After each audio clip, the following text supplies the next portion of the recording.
400 पार वाला नारा तो पूरा नहीं हो पाया। सरकार जरूर बन रही है, लेकिन इस सरकार को 2 बैसाखी की जरूरत पड़ेगी। कितना भरोसा नीतीश कुमार, चंद्रबाबू नायडू पर आपको है? देखिए, हम एनडीए के साथी हमारे बैसाखी नहीं, हमारे हाथ हैं। अब हम अपने साथियों को बैसाखी कैसे माने? हाँ, वो बाहरी होते तो बैसाखी होते। तो एनडीए को पूर्ण बहुमत का जो है जनादेश भारत की जनता ने दिया। हाँ, सही है, हमने स्वर्ण पदक जीता है, लेकिन हम कीर्तिमान भंग नहीं कर पाए हैं।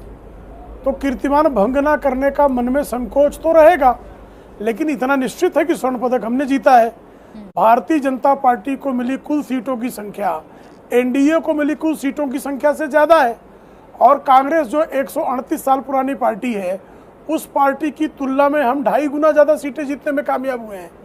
लेकिन चूंकि भारतीय जनता पार्टी 2014 में अकेले के बूते 282 और 2019 में 303 सीटें जीती है, तो स्वाभाविक तौर पर हमको अपनी सीटों की संख्या कम होते हुए रुझानों में दिखने पर स्वाभाविक तौर पर हमसे इस तरह के प्रश्न पूछे जाएंगे।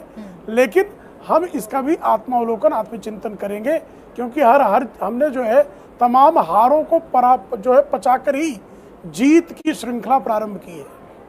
चलिए ठीक है, आप इसे इस तरीके से इसकी समीक्षा कर सकते हैं। प्रेम शुक्ला जी, सवाल मैंने इसलिए पूछा था बैसाखी वाला कि जब से ये रुझान आ रहे हैं, जब से रुझान नतीजों में कन्वर्ट होना शुरू हुए हैं और आपकी टैली 297, 300, 298 पर रुकी हुई नजर आ रही है, इंडिया गठबंधन 228 पर रुका हुआ नजर आ रहा है। अब जितने नेता हैं इंडिया गठबंधन के, वो तमाम दावे कर रहे हैं कि नीतीश कुमार शाम होते होते किसके साथ चले जाएंगे, इसकी गारंटी तो खुद भारतीय जनता पार्टी नहीं ले सकती। नहीं, भारतीय जनता पार्टी अपने साथियों की हमेशा गारंटी लेती है और भारतीय जनता पार्टी को पूरा विश्वास है कि जनादेश का सम्मान होगा और भारतीय जनता पार्टी के आदरणीय नरेंद्र मोदी जी के नेतृत्व में शीघ्र ही राष्ट्रीय जनतांत्रिक गठबंधन की सरकार का गठन होगा।